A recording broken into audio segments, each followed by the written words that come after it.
नमस्कार। आज हम बात करने वाले हैं घर पर ब्रेड बनाने के बारे में। हमारे पास एक सीधी सादी रेसिपी है और हम सोच रहे थे कि इसके हर स्टेप को थोड़ा खोलकर समझें कि आखिर ऐसा क्यों होता है ना कमाल की बात। मतलब मैदा, पानी, खमीर, बस ये 3-4 चीजें और बन जाती है इतनी बढ़िया ब्रेड। चलिए इसको देखते हैं जरा। तो सामग्री तो बहुत बेसिक सी है। 2 कप मैदा, 1 चम्मच सूखा खमीर, 1 चम्मच चीनी, पौना कप गुनगुना पानी, आधा चम्मच नमक और 2 चम्मच तेल या मक्खन। पहला स्टेप है खमीर को जगाना। मतलब गुनगुने पानी, चीनी और खमीर को मिलाकर 10 मिनट छोड़ना है जब तक झाग ना बन जाए। ये झाग इतने जरूरी क्यों हैं? हाँ, देखिए ये स्टेप बहुत ज़रूरी है। असल में आप खमीर को टेस्ट कर रहे हैं। गुनगुना पानी, ज़्यादा गर्म नहीं, और चीनी, ये खमीर के लिए खाना और सही माहौल बनाते हैं। अच्छा। तो जब खमीर एक्टिव होता है वो गैस छोड़ता है, कार्बन डाइऑक्साइड। उसी से ये झाग बनते हैं। अगर झाग बन रहे हैं मतलब खमीर जिंदा है, बढ़िया है, और आपकी ब्रेड फुलाएगा।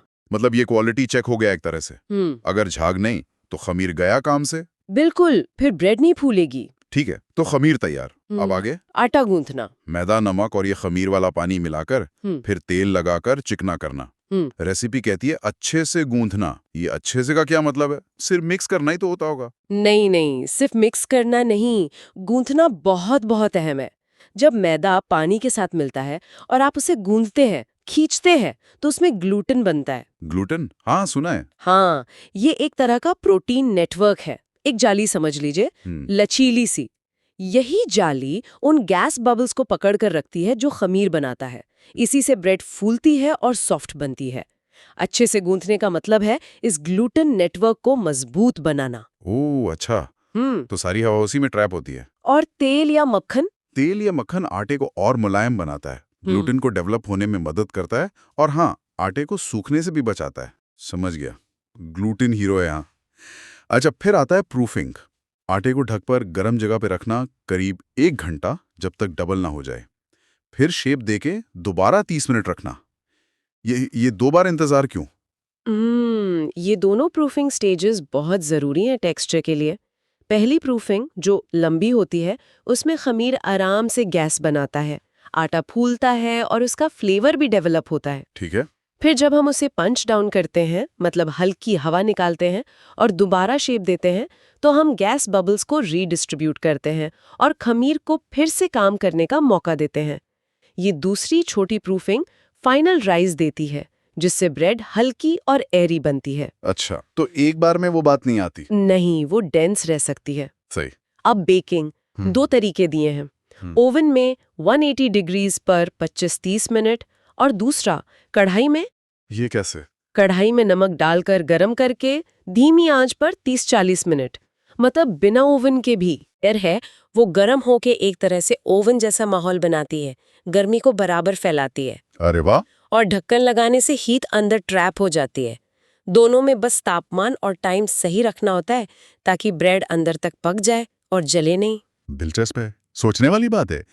क्या कढ़ाई वाली और ओवन वाली ब्रेड में टेस्ट या टेक्सचर में कुछ फर्क आता होगा?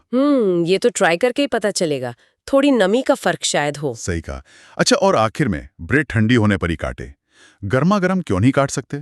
मन तो बहुत करता है। हाँ हाँ, करता तो है, लेकिन देखिए जब ब्रेड ताज़ी निकलती है तो अंदर बहुत भाप होती है और उसका स्ट्रक्चर अभी सेट हो रहा होता है। अच्छा। अगर तुरंत काट देंगे तो वो पिचक सकती है, चिपचिपी लग सकती है। ठंडा होने पर नमी बराबर फैल जाती है, स्ट्रक्चर सेट हो जाता है, फिर स्लाइस एकदम साफ कटती है। सब्र का फल मीठा या कहें अच्छी स्लाइस वाला होता है। रेसिपी में 2 टिप्स भी हैं। खमीर ताज़ा हो और आटा अच्छे से गूथा हो। तो मतलब निचोड़ यही है। बिल्कुल, ये दो बातें पूरी कहानी कह देती हैं। एक, आपकी सामग्री अच्छी हो, खासकर खमीर जो जान डालेगा।